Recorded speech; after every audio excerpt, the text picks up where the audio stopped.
Good morning, dear student. Most welcome in bio video class. और बच्चों जैसे कि पता है अपना जो टॉपिक चल रहा है मानव व पाचन तंत्र, उसमें और आगे बढ़ते हैं आज के वीडियो लेक्चर में। लेकिन आज के वीडियो लेक्चर में जो अपन स्टार्ट कर रहे हैं उससे पहले आपको पता ही होगा बच्चों, अपन जो डिस्कशन कर रहे थे वो किसके बारे में बात कर रहे थे, यकृत के बारे में डिस्कशन कर रहे थे, लीवर्स के बारे में डिस्कशन कर रहे थे, लीवर के बारे में अपन पढ़ रहे थे। ठीक है, अब हम जो बात कर रहे हैं वो बात कर रहे हैं बच्चों पाचक ग्रंथियों के बारे में बात कर रहे हैं। पाचक ग्रंथियों के बारे में सबसे पहले अपन जो लाल ग्रंथियों के बारे में अध्ययन किया था, उसके बाद दूसरी जो सबसे बड़ी ग्रंथि थी वो लीवर थी, यकृत थी। और यकृत आपको पता है बच्चों शरीर सबसे मनुष्य शरीर सबसे बड़ी जो पाचक ग्रंथि होती है ये हो है। ठीक है, फिर अपन इसके वेट की वजन की बात की थी, 1.2 से 1.5 kg होता है। इसकी जो चौड़ाई की बात 15 से 22 सेंटीमीटर इसकी चौड़ाई होती है। ठीक है, इसके दो लोब होते हैं। ठीक है, एक दायां लोब होता है, बायां लोब होता है। अपन इसको और इसके अतिरिक्त दो लोब और पाते हैं, इसको क्वाड्रेट और कोडेट लोब बोलते हैं। ठीक है, फिर अपन ने बात करी थी भाई इसके अंदर जो क्या होती है, प्रत्येक लोब से एक यकृत वाहिनी आती है और यकृत वाहिनी दोनों यकृत सामान्य यकृत वाहिनी मध्य सामान्य यकृत वाहिनी पित्त वाहिनी के साथ मिलकर सामान्य पित्त वाहिनी बनाती है, जो कि यहाँ पर जो ग्रहणी होती है, ग्रहणी के अंदर जो स्मॉल इंटेस्टाइन का जो ग्रहणी भाग होता है उसमें आकर हिपेटोपेनक्रेटिक के रूप में खुलती है। ठीक है, और वहाँ पे इंस्पेक्टर पाइप था जिसके बोलते हैं ओडिंग का इंस्पेक्टर बोलते हैं। तो यहाँ तक जो अपने कल वीडियो लेक्चर के अंदर जो प्रीवियस वीडियो लेक्चर के अंदर अपने यहाँ तक की अपनी बातें डिस्कशन करी थी। आज के वीडियो लेक्चर के अंदर आज जो और आगे जो अपन बहुत ही महत्वपूर्ण बातें डिस्कशन करने जा रहे हैं वो यकृत के बारे में ही करेंगे। कुछ बातें जो यकृत के बारे में रह गई थी वो डिस्कशन करेंगे, डायग्राम के माध्यम से करेंगे, आपको मैं समझाऊंगा। ठीक है, जो बुक में नहीं दे रखा लेकिन आप इसको समझने की कोशिश करना और हो सके तो आप इसको नोट्स में आप अटैच भी कर लेना, बना भी लेना ताकि आपके समझ में आ जाए। तो आज जो बात कर रहे हैं आगे की बात कर रहे हैं कि अपन बात की इंस्पेक्टर का ओडी और इंस्पेक्टर ऑफ ओडी जो पाया जाता है, जो ग्रहणी भाग में पाया जाता है, जो हिपेटोपेनक्रेटिक जो डक्ट होती है उसके अंदर जो ग्रहणी का जो पदार्थ होता है कंटेंट है उसको उसके अंदर नहीं जाने देता। आज को जो बातें अपन कर रहे हैं, आज जो बातें आगे कर रहे हैं कि अपन बात यकृत का जो निर्माण होता है। देखो यहाँ देखना बच्चों, यकृत का जो निर्माण होता है, ठीक है, यकृत के निर्माण की बात करते हैं। यकृत का निर्माण जो होता है वो यकृत पालियों से होता है। यकृत पालियों से होता है। किससे होता है? यकृत पालियों बोलते हैं हिपेटिक लोब्यूल बोलते हैं, इंग्लिश में क्या बोलते हैं? हिपेटिक लोब्यूल बोलते हैं। मतलब यकृत का जो निर्माण होता है, ठीक है, यकृत का जो निर्माण होता है यकृत पालियों से होता है। मतलब यकृत के अंदर छोटी छोटी पालियां पाई जाती है। ठीक है, जैसे अपने उत्तक का निर्माण कोशिकाओं से होता है, इसे बता सकते हैं मोटी मोटी बात, वैसे यकृत का निर्माण होता है वो यकृत पालियों से होता है। ठीक है, जो कोशिकाओं का बना होता है। ठीक है, ये तो कोई दिक्कत वाली बात नहीं, जो यकृत कोशिकाओं से बना हुआ जब भी बता हुआ। तो यकृत का निर्माण किससे होता है? वो तो यकृत पालियों से होता है, जिनको क्या बोलते हैं? हिपेटिक लोब्यूल बोलते हैं। ठीक है, और ये क्या है? क्रियात्मक इकाई है। ये क्या है? हिपेटिक लोब्यूल, यकृत पालियां, ये क्या है? यकृत की क्रियात्मक इकाई है। ठीक है, ये क्या है? यकृत की क्रियात्मक इकाई है।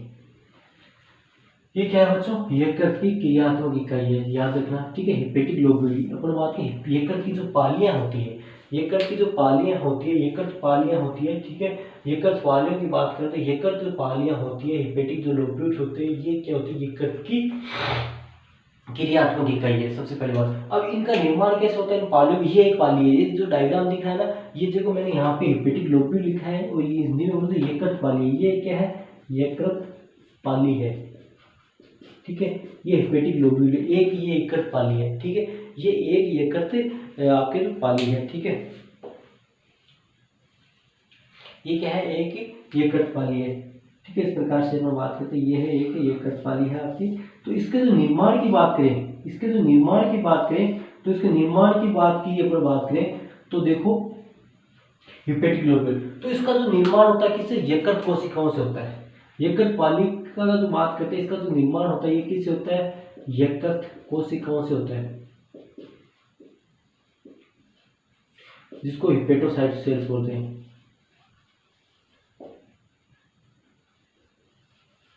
सेल्स बोलते हैं, ये हिपेटोसाइट सेल्स होते हैं।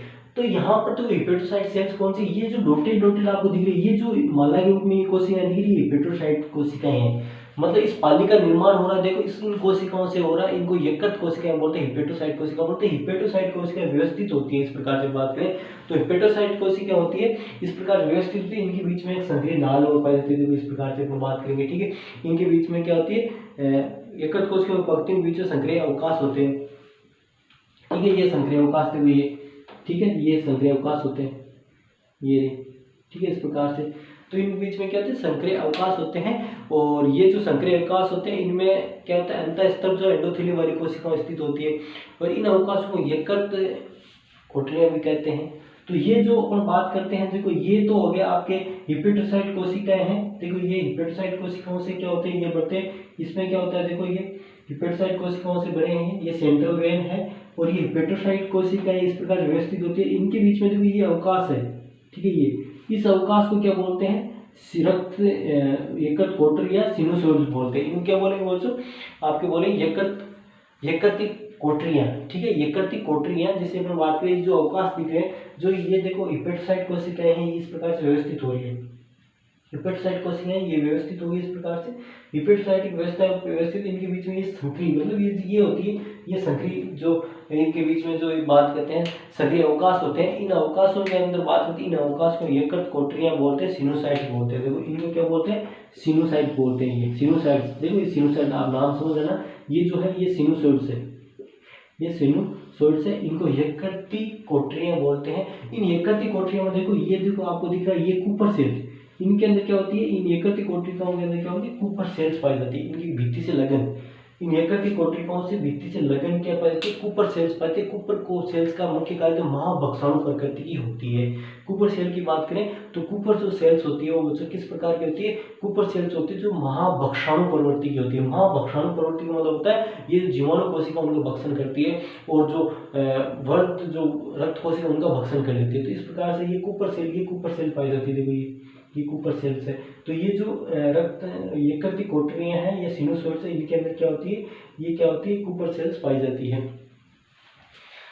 इन महाभक्षाणु भी कहते हैं। इन जीवाणु तथा जीन जो सीन रक्ताणु को विघटन करते हैं पालिकाओं के बीच में, इनके बाहरी कोनों पर, देखो पालिकाओं के बीच में, ठीक है। ये पालिकाएं दो इस प्रकार से, दूसरी पालिका इधर, दूसरी पालिका इधर, दूसरी पालिका इधर, दूसरी पालिका इधर, ये एक पाली है, उधर दूसरी। तो पालिकाओं के बीच में और इनकी बाहरी कोनों में क्या होता है, ये क्या होता है, यकृत धमनी, ठीक हो, यकृत धमनी एक होगी, ये यकृत धमनी। दूसरी क्या है, हिपेटिक वेन, पोर्टल वेन, यकृत निवाय का सिरा। और तीसरे की है बाइल डक्ट, पित्तवाहिनी। इनके तीनों का एक गुच्छा पाया जाता है। अपन बात करते हैं कि जो हिपेटिक लोब्यूल है या जो यकृत पाली है, यकृत पालियों के बीच में कोनों में क्या पाई जाती है, यहाँ पर एक पोर्टल पाया जाता है जिसको पोर्टल ट्रायड बोलते हैं। तो क्या बोलते हैं, ये लिखा है मैंने, ये सब जगह ये एक जैसे सारे के सारे, इसको क्या पोर्टल ट्रायड बोलते हैं, पोर्टल ट्रायड। और हिंदी में बात करें निवाहिका त्रिक बोलते हैं, ठीक है। पोर्टल ट्रायड, ये पोर्टल ट्रायड है, ये पोर्टल ट्रायड है, ये पोर्टल ट्रायड है, ये पोर्टल ट्रायड मतलब निवाहिका त्रिक है, ये निवाहिका त्रिक है, ये निवाहिका त्रिक है, निवाहिका त्रिक है, ये निवाहिका त्रिक है, ये निवाहिका त्रिक है, ये निवाहिका त्रिक है, मतलब निवाहिका त्रिक। त्रिक का मतलब तीन, तीन का मतलब क्या होता है, यहाँ पर एक क्या पाई जाती है, एक तो पाई जाती है यकृत धमनी पाई जाती है इसके अंदर, दूसरी पाई जाती है यकृत निवाहिका सिरा मतलब वेन पाई जाती है, तीसरी क्या पाई जाती है, बाइल डक्ट पाई जाती है मतलब पित्तवाहिनी पाई जाती है। तीन होगी तो इसलिए त्रिक बोलते हैं। इसको क्या बोलते हैं, पोर्टल ट्रायड बोलते हैं, निवाहिका त्रिक बोलते हैं। जो क्या बोलते हैं, दो लोब्यूल्स होते हैं उनके बीच में पाई जाती है, दो पालिकाओं के बीच में, इनके बाहरी कोनों पर पाई जाती है, ठीक है। इनके बाहरी कोने होते हैं, यहाँ पर पाई जाती है इस प्रकार से। इधर एक लोब्यूल हो जाएगा, उधर एक लोब्यूल हो जाएगा, इस प्रकार से ये बात होती है। तो यहाँ पर तो अपने संरचना के बारे में, जो यकृत की संरचना के बारे में अध्ययन किया है। तो अध्ययन का मैंने क्या बताया था कि यकृत की बात करें तो यकृत का जो निर्माण होता है यकृत पालियों से होता है। यकृत पाली जो होती है, यकृत पालियों का जो निर्माण होता है वो किसी यकृत कोशिकाओं से होता है और यकृत कोशिकाओं के बीच में सक्रिय जो अवकाश पाए जाते हैं और इनका अंतःस्तर किसी एंडोथेलियम से आश्रित है। और इनके जो बात करते हैं सक्रिय जो अवकाश होते हैं इनको यकृतिक कोटर बोलते हैं, कोठरियां बोलते हैं, सिनुसोइड्स होते हैं। इनके बीच में, सिनुसोइड के बीच में क्या कूपर कोशिकाएं पाई जाती है, कूपर कोशिकाएं पाई जाती है। और कूपर कोशिकाएं जो महाभक्षाणु प्रकृति होती है, महाभक्षाणु प्रकृति का मतलब क्या होता है, जीवाणु तथा जो जिन सीन जो रक्त कोशिका उनको नष्ट करती है। ठीक है, ये नष्ट करके उनको सफाई करने का कार्य भी करती है। इसका ये काम होगा ऊपर सेल्स का, याद रखना। इसके बाद जो अपन बात करें तो पालिकाओं बीच में, जैसे अपन बात करें ये एक पालिका, इधर एक पालिका होगी, इधर एक पालिका, इधर एक पालिका, इधर पालिका, पालिकाओं बीच में इन कोनों में क्या होता है, निवाय का त्रिक पड़ता है। निवाय का त्रिक का मतलब होता है यहाँ पर क्या होता है, इसे निवाय का त्रिक का मतलब होता है इसके एकड़ ध्वनि भी आती है यहाँ पर। और दूसरी बात करें तो यहाँ पे एकड़ निवाय का सिरा भी होती है, तीसरी क्या होती है, पित्त वाहिनी होती है। इस प्रकार तीनों मिलकर निवाय का त्रिक का निर्माण करते हैं। और निवाय का त्रिक है ना, ये तीनों पोर्टल ट्रायड बोलते हैं क्योंकि तीनों का ही सिस्टम यहाँ पर होता है। इस प्रकार से तीनों यहाँ पाए। तो ये थी मोटी मोटी संरचना जो आपकी बुक में दे देगी, वो अपन यहाँ डिस्कस की। एक मैंने डायग्राम भी आपको समझाने के लिए यहाँ पे बनाया है। ये एक पालिका है, एक पालिका है, ठीक है। इसमें ये जो दिख रही है, ये देखो, ये कोशिकाएं हिपेटोसाइट कोशिकाएं है, ये यकृत कोशिकाएं, ये जो आपको दिख रही है ये यकृत कोशिकाएं, ठीक है। इस प्रकार से अब बच्चों बात करेंगे आगे, जो बहुत महत्वपूर्ण जो बात आती है वो आती है यकृत के कार्य, जो कई बार एग्जाम में पूछ लेते हैं 2 नंबर के, 1 नंबर का, 2 नंबर का, 2 नंबर क्वेश्चन आता है। स्पेशली यकृत के कार्य 2 नंबर से पूछ लेते हैं कि यकृत के कार्य बहुत ही महत्वपूर्ण, इसलिए पूछ लेते हैं, 2 नंबर का क्वेश्चन आ जाता है। तो इसमें सबसे पहला जो कार्य करते हैं तो पहला आता है पित्त का निर्माण। यकृत का जो मुख्य कार्य होता है वो होता है पित्त रस का निर्माण करना होता है, ठीक है। यकृत का जो मुख्य कार्य होता है वो क्या होता है, पित्त रस का निर्माण करना होता है। जो मुख्य कार्य की बात करते हैं तो यकृत का मुख्य कार्य की बात करें तो बच्चों यकृत का मुख्य कार्य होता है पित्त रस का निर्माण करना, ठीक है। तो पित्त क्या होता है बच्चों, पित्त हरे रंग का सारी तरल होता है। आप बताइए पित्त का निर्माण करता है, का निर्माण करना, यकृत का प्रमुख कार्य क्या होता है, पित्त का निर्माण करता है। और पित्त क्या होता है बच्चों, हरे रंग का सारे तरल होता है। किस प्रकार का होता है, हरे रंग का सारे होता है। इसमें क्या क्या होते हैं, इसमें पित्त लवण होते हैं। पित्त के अंदर पित्त रस की बात करें तो पित्त लवण होते हैं, पित्त वर्णक होते हैं, कोलेस्ट्रॉल होता है, लेसिथिन होता है। इस प्रकार का आदि इसमें पाए जाते हैं, ठीक है। आदि पदार्थ इसमें पाए जाते हैं। तो ये हो गया पित्त रस की बात की। भाई यकृत का जो मुख्य कार्य होता है, कार्य की बात करें तो यकृत का जो मुख्य मेन फंक्शन है the formation of the bile juice, पित्त रस का निर्माण करना, ठीक है। अब बात करते हैं पित्त रस के अंदर क्या, पित्त लवण होते हैं, बाइल साल्ट होते हैं, बाइल पिगमेंट्स होते हैं, बाइल वर्णक जिसको बोलते हैं, कोलेस्ट्रॉल होता है, लेसिथिन होता है, आदि पदार्थ इसमें पाए जाते हैं। फिर नेक्स्ट बात करते हैं पित्त लवण की बात करते हैं। पित्त लवण की बात करें तो पित्त लवण के अंदर क्या सोडियम बाइकार्बोनेट होता है,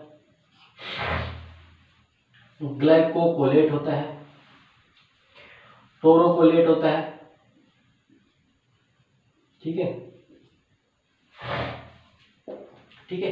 पित्त लवण में बात करें, पित्त लवण के अंदर क्या होता है, पित्त लवण की बात करें, पित्त लवण में अंदर क्या क्या होता है, सोडियम बाइकार्बोनेट होता है जो लवण है, ठीक है, ग्लाइकोलेट होता है, टोरोकोलेट होता है, ठीक है। ये क्या होते हैं, पित्त लवण के अंदर पाए जाते हैं। तो पित्त लवण के में जो होते हैं ये प्रमुख होते हैं, पित्त लवणों में जो होते हैं वो प्रमुख रूप से ये होते हैं। इसके बाद पित्त वर्णक की बात करते हैं तो पित्त वर्णक की बात करें, पित्त वर्णक के अंदर क्या बिलीवर्डिन होता है, बिलीरुबिन होता है। पित्त वर्णक की बात करें तो पित्त वर्णक के अंदर क्या होता है बच्चों, बिलीरुबिन और बिलीवर्डिन होता है, ठीक है। और पित्त वर्णकों का निर्माण कैसे होता है, हीमोग्लोबिन के विघटन से बनते हैं। याद रखना हमेशा ही जो पित्त वर्णक बनते हैं, पित्त वर्णक के यहाँ पर क्या है, पित्त वर्णक यहाँ पे बिलीवर्डिन एंड बिलीरुबिन है। तो यहाँ पर अपन कह सकते हैं जो पित्त वर्णक है इनका जो निर्माण होता है बच्चों, इनका जो निर्माण होता है किससे होता है, हीमोग्लोबिन के विघटन से होता है। पित्त वर्णकों का निर्माण की बात करें, पित्त वर्णकों का निर्माण की बात करें तो इनका किससे निर्माण होता है, इनका निर्माण जो होता है पित्त वर्णकों का जो निर्माण होता है हीमोग्लोबिन के विघटन से पित्त वर्णक बनते हैं, ठीक है।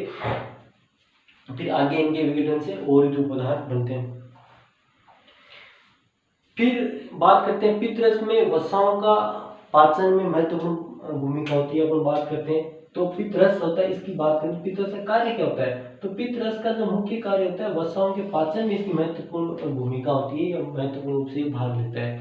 तो पित्त की बात करते हैं, वह पित्त रस बनाया तो इसका काम क्या होता है, तो पित्त रस का जो मुख्य कार्य की बात करते हैं तो पित्त रस का जो मुख्य कार्य होता है वो क्या होता है, पित्त रस का मुख्य कार्य होता है वसाओं के पाचन में महत्वपूर्ण रूप से भाग लेता है, ठीक है, महत्वपूर्ण रूप से पाचन में भाग लेता है, इनका से भाग लेता है। इसमें अपन बात करें तो इनका पाचीकरण करता है, मतलब इमल्सिफिकेशन करता है। इमल्सिफिकेशन का मतलब क्या होता है, इनको क्या होता है कि इनको इस प्रकार से बना देता है ताकि ये आसानी से जो मेम्ब्रेन्स होती है उसको पार कर सके, ठीक है, पारशीकरण करना, इसको क्या इमल्सिफाइड कर देता है। ठीक है, इनके ऊपर क्या होता है पोलरिटी डेवलप कर देता है। ठीक है, ध्रुवीकरण इनका कर देता है, जिससे क्या होते हैं ये जो होते हैं वो क्या होंगे, जो आपकी जो मेम्ब्रेन्स होती है, सेल मेम्ब्रेन्स होगी, जो अपन बात करते हैं इंटेस्टाइन की जो झिल्ली होती है उसको पार कर सकते हैं, तो उसके पारशीकरण में ये मदद करता है। ठीक है, इसके साथ ही ये भोजन को सड़ने से भी रोकता है और भोजन ऊपर से हानिकारक जीवाणु को नष्ट करता है। ये भोजन की जो अम्लता है, जैसे आपको पता ही है कि अपन पता है जो हरे रंग का पित्त क्या होता है, हरे रंग का क्षारीय तरल है, तो ये क्या होता है जो ऊपर से जो भोजन आता है, क्योंकि ये जो पित्त का जो निर्माण है ये कहाँ पे स्थापित हो रहा है आपको पता है, हिपेटोपैनक्रियाटिक डक्ट के द्वारा ग्रहणी के अंदर स्थापित हो रहा है। ऊपर से जो स्टोमक से जो भोजन आता है, आमाशय से जो भोजन आता है वो क्या होता है अम्लीय प्रकृति का होता है, तो ये क्या करता है भोजन की अम्लीय प्रकृति को समाप्त करके उसको क्षारीय प्रकृति में बदलता है, मतलब उसको क्षारीय बनाता है, जिससे क्या होता है जो पैनक्रियाटिक जो एंजाइम होते हैं, जो अग्नाशय के जो एंजाइम होते हैं वो सक्रिय हो जाते हैं और भोजन को पाचने में मदद करते हैं। ठीक है, जो अग्नाशय रस के एंजाइम की क्रिया कर सके, तो क्योंकि एंजाइम जो अग्नाशय रस के जो एंजाइम होते हैं, जो पैनक्रियाटिक जूस के अंदर जो एंजाइम पाते हैं, अग्नाशय के स्त्राव में या अग्नाशय ग्रंथि की जो स्त्रावित होने वाला जो रस है उसके अंदर जो एंजाइम पाए जाते हैं वो क्या सारी पेज पर सक्रिय होते हैं, तो वो क्या होते हैं जैसे इसकी ये क्या भोजन के पेज को बढ़ाएगा, सारी बना देगा अम्लीय से, तो क्या होता है वो एंजाइम भी सक्रिय हो जाएंगे और वो भोजन में पचाने में महत्वपूर्ण भूमिका निभाएंगे।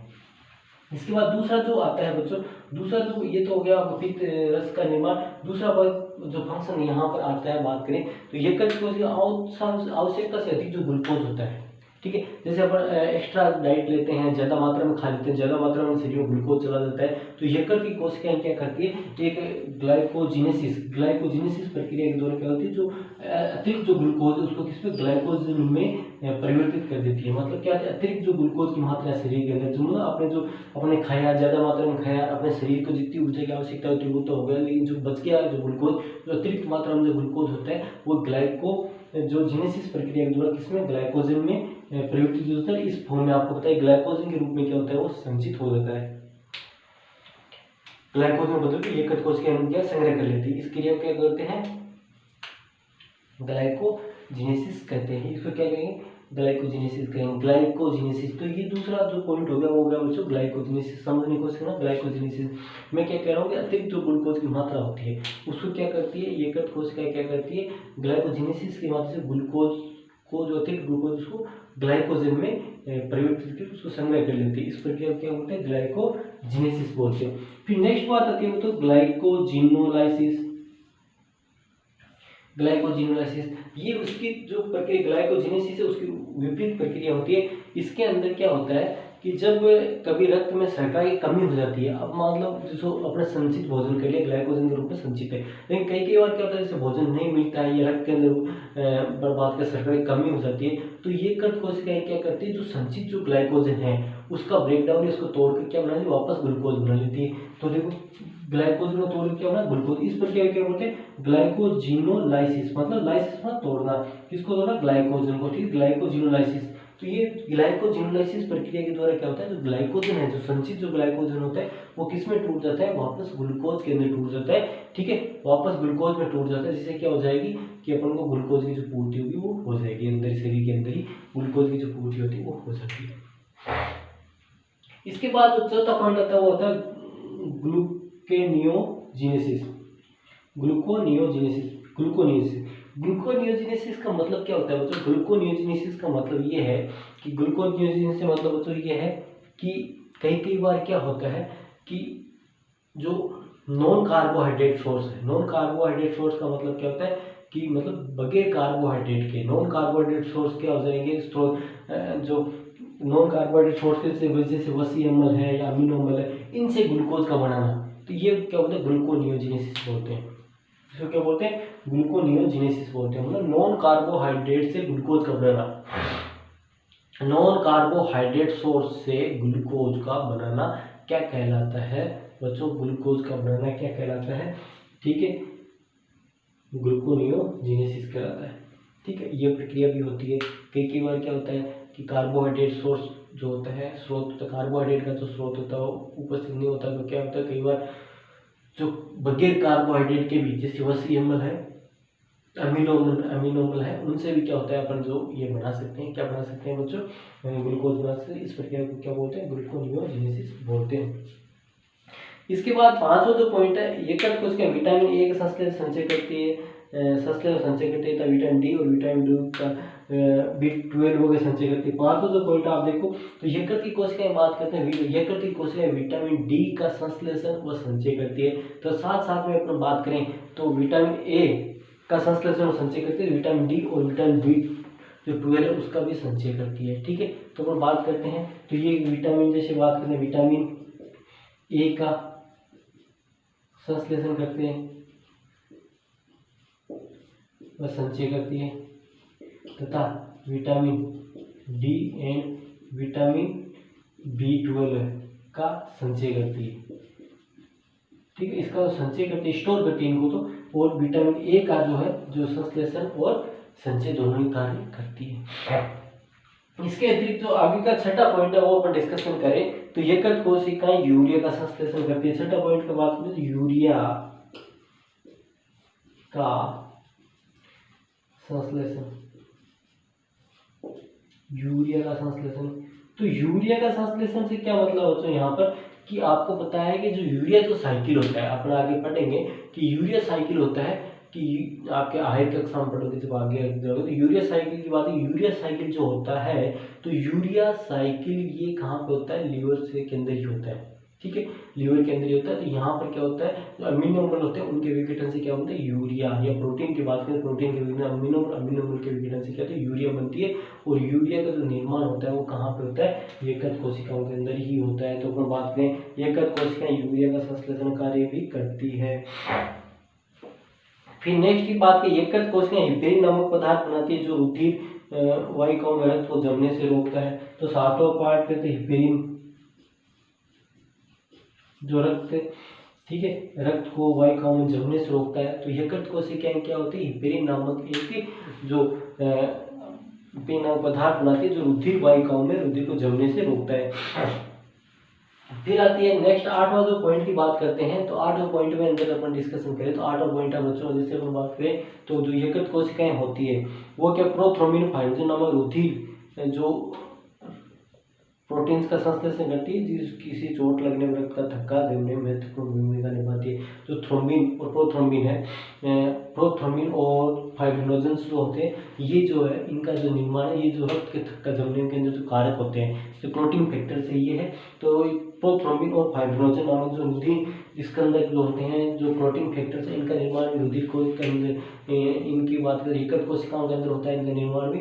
और ये क्या करती है कि जो रक्त का थक्का जमने में इनकी महत्वपूर्ण भूमिका, प्रोथ्रोम्बिन और फाइब्रिनोजन आपको पता है प्रोटीन फैक्टर और क्लोट बनाने में मतलब रक्त का थक्का जमने में ये मदद करते हैं।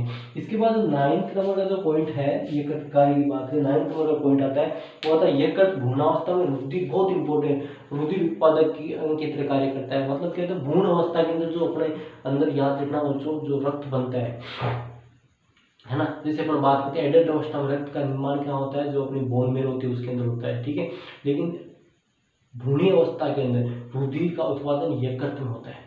बहुत इंपॉर्टेंट लाइन है, नौवां जो पॉइंट बता रहा हूँ मैं ये बहुत इंपॉर्टेंट है, ये जीके वाइज इंपॉर्टेंट है, नीट के हिसाब से इंपॉर्टेंट है। तो अपन बात कर सकते हैं रुधिर का जो उत्पादन होता है ना, जैसे अपन बात करें भ्रूणीय यकृत भ्रूणीय अवस्था में रुधिर उत्पादक का के अंग के रूप में भी कार्य करता है। और जो वयस्क अवस्था थी उसका उल्टा कार्य करता है। उल्टा कैसे कार्य, जैसे अभी पढ़ के आए कि ये जीर्ण सिंह जो कोशिकाएं होती है उनको नष्ट करने का कार्य करता है, तो इसके उल्टा कार्य करता है। जो बड़े एडल्ट अवस्था में बात करें वयस्क के विपरीत यकृत की जो कुपर कोशिकाएं जैसे अपन पढ़ा जीवाणु को और जो जीर्ण सिंह जो रक्त कोशिकाएं उनको नष्ट कर देती है, तो इस प्रकार से उसका उल्टा कार्य करती है। इस प्रकार से ये 9 पॉइंट हो गए बच्चों। आज जो अपन पढ़ा है वो यकृत के बारे में पढ़ा था, यकृत के बारे में जो ये हेपेटिक लोब्यूलिया है यकृत पाली उसके बारे में पढ़ा, और यकृत के कार्य पढ़े तो आपकी बुक्स में देखे वही 1 बाय 1 अपने डिस्कशन किए हैं जो आपके बुक के सिलेबस के हिसाब से बहुत ही महत्वपूर्ण, तो एक लाइन अपने डिस्कस किए, आप समझ गए होंगे सारी चीज़ें। और आज के वीडियो लेक्चर में मुझे लगता है बहुत आगे के अंदर पढ़ेंगे तो वो अपन बात करेंगे अग्नाशी के बारे में करेंगे।